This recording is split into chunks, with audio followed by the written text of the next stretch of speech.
అందరికీ జై భీమ్. పోయిన సంవత్సరం మరి మూఢనమ్మకాల నిర్మూలన సంఘం నుంచి బైరి నరేష్ అన్న పిలుపు మేరకి కథలు వచ్చినటువంటి నా మిత్రులు, సహోదరులు, అక్కలు, చెల్లెళ్ళు, స్టూడెంట్స్ మరియు నాయకులు, విద్యార్థి నాయకులందరికీ కూడా హృదయపూర్వకంగా బాబాసాహెబ్ అంబేద్కర్ గారి జ్ఞాన దినోత్సవ శుభాకాంక్షలు. మనం చట్టానికి వ్యతిరేకమైనటువంటి పనులు చేసే వాళ్ళం కాదు, ఎందుకంటే మనం ప్రపంచ జ్ఞాని బాబాసాహెబ్ అంబేద్కర్ వారసులం కాబట్టి. మరి ఈరోజు తెలంగాణ రాష్ట్ర ప్రభుత్వానికి కూడా బైరి నరేష్ గారు ఇచ్చినటువంటి మరి ఒక రిక్వెస్ట్ కావచ్చు, విజ్ఞప్తి కావచ్చు, సూచన మేరకు మళ్ళీ మా బాబాసాహెబ్ అంబేద్కర్ గారి యొక్క ప్రాంగణాన్ని కలకలలాడిస్తున్నందుకు తెలంగాణ గవర్నమెంట్ కు కూడా ఒక శుభాభివందనాలు తెలియజేస్తా ఉన్నాం. పోయిన సంవత్సరం ఎంతో మంది మధ్యప్రదేశ్, హర్యానా లాంటి, ఉత్తరప్రదేశ్ లాంటి పరిసర ప్రాంతాల నుంచి వచ్చి చాలా మంది నిరాశకు గురై వెళ్ళిపోవడం అంబేద్కరిస్టులుగా మనందరికీ కూడా చాలా బాధని కలిగించింది. ప్రపంచంలోనే 193 దేశాలలో ఎక్కడ లేని ఒక అద్భుతమైనటువంటి విగ్రహాన్ని మన హైదరాబాద్ నడిబొట్టున స్థాపించి మరి ఇంత పెద్ద గౌరవాన్ని కల్పించినటువంటి పూర్వపు ప్రభుత్వానికి కూడా శుభాభివందనాలు తెలియజేస్తూ, అంబేద్కర్ గారి స్టాచ్యూ సాక్షిగా మరి బుద్ధుడి యొక్క ప్రతిమను మీన్స్ బొమ్మ లేకపోయినా బుద్ధుని యొక్క ఆలోచన విధానమే ఈ జెండా. ఇది కేవలం భారతదేశంలో మొదలై భారతదేశంలో ముగిసిపోయింది కాదు.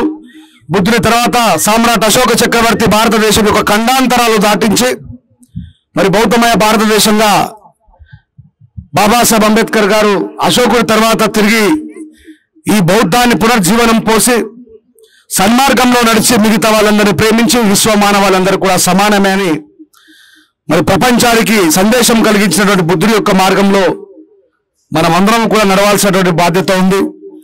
చాలా మందికి ఒక కన్ఫ్యూజ్ ఉంటుంది, బౌద్ధం కూడా వేరే దేశం మతం కావచ్చు అని. ఈ దేశానికి చాలా మతాలు వలస వచ్చినాయి, కానీ ఈ దేశంలో పుట్టింది ఈ మతం అనేటువంటి విషయాన్ని గుర్తుపెట్టుకోవాలి.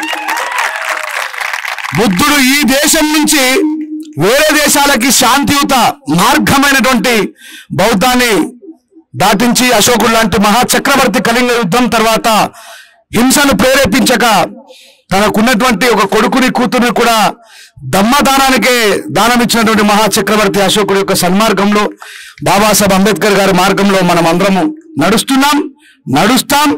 ఎన్ని అడ్డంకులు వచ్చినా సూర్యుని అరచేతి పెట్టి ఆపే శక్తి ఎవరికి లేదు, ఎవరి వల్ల కాదు. ఈ రోజు ఈ దేశం కోసం ఒక్క క్షణం కూడా ఆలోచించకుండా ప్రాణం ఇవ్వగలిగే నిజమైన దేశభక్తులం మాత్రం మనమే. అలాంటి ముసుగులు తొడుక్కున్న వాళ్ళ ముసుగులు తొలగిపోయే రోజులు తొందరలోనే ఉన్నాయి. మనమందరం కూడా కలిసికట్టుగా, నాకు తెలిసి ఇక్కడ ఒక రిలీజన్ కి సంబంధించిన వ్యక్తులు లేరు. ఇది నిజంగా బైరి నరేష్ అన్న గారి నిజమైన ఘన విజయం. ఒక రాత్రి కాదు, ఒక పగలు కాదు, ఎన్నో విలేజ్లు లక్షలాది కిలోమీటర్లు ప్రయాణం చేసి ఎంతో మంది ఇది ఒక గొప్ప రిలీజన్. మన రిలీజన్ ఏమిటి? హ్యుమానిటీ అంటే మానవత్వం అంటేనే బౌద్ధం అంటేనే మానవత్వం.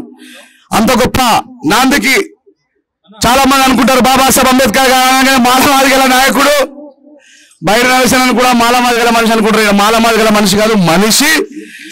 సందర్భం వచ్చింది కాబట్టి చెప్పాల్సి వస్తుంది. మహాత్మా జ్యోతిబా పులే పెరియార్ గారి వారసుడు బాబాసాహెబ్ అంబేద్కర్ గారి వల్ల ఈ రోజు వదనమ్మ కావచ్చు, అన్న కావచ్చు, మేము బీసీలుగా పుట్టినప్పటికీ కూడా 27% రిజర్వేషన్ ని బాబాసాహెబ్ అంబేద్కర్ గారి ద్వారా పొందుతున్నాం.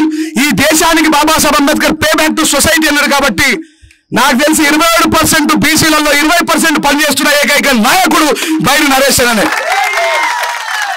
ఆయనకు మద్దతుగా, ఆయన మిత్రుడిగా, ఆయన శ్రేయోభిలాషిగా, నేను సమతా సైనిక దళంలో ఉన్నటువంటి ఒక సైనికుడుగా నిరంతరం జ్ఞానాన్ని కాపాడుకునే సామ్రాట్ అశోక చక్రవర్తి వారసుడుగా ఆయనకు ఎప్పుడూ అండదండగా ఉంటారని తెలియజేస్తూ, నాతో పాటు మనం అందరం కూడా ఉన్నామని ఈ విషయం అందరికీ తెలుసు.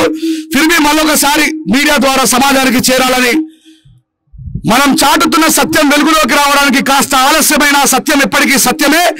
ఈ సత్యమే భూమి మీద నిలిచి ఉంటుంది. అందుకే ఇన్ని వేల సంవత్సరాలు మరణించిన తర్వాత కూడా బుద్ధుని మనం జ్ఞాపకం చేసుకుంటామంటే అదే నిజమైనటువంటి విజయం, అదే నిజమైనటువంటి జీవన విధానం అని తెలియజేస్తూ, మరి ఇలాంటి కార్యక్రమాలని ముందు చాలా ముందుకు తీసుకుపోతూ హింసకు ఎక్కడ కూడా తావివ్వకుండా మన యుద్ధం జ్ఞాన యుద్ధం, మన ఆయుధం విజ్ఞానం, అదే ఆలోచన విధానంలో ముందుకు పోవాలని నేను వేరే కార్యక్రమాలు ఉన్నప్పటికీ కూడా గౌరవనీయులు మా నాయకుడు మన అన్న ఆయన ఇచ్చిన టెలిగ్రామ్ పిలుపు మేరకు నేను టెలిగ్రామ్ రాయలేకపోయినా స్వతహాగా నేనే ఒక టెలిగ్రామ్ అయ్యి మీ దగ్గరకు వచ్చిన మరి రాష్ట్ర ప్రభుత్వం కూడా మా విజ్ఞప్తిని మన్నించి బాబాసాహెబ్ అంబేద్కర్ గారి శోభాయమైనటువంటి కార్యక్రమానికి శ్రీకారం చుట్టేందుకు మరొకసారి తెలంగాణ ప్రభుత్వానికి ధన్యవాదాలు తెలియజేస్తూ ఒకసారి గట్టిగా చప్పట్లతో జై భీమ్, జై పూలే, జై భారత్. Thank you.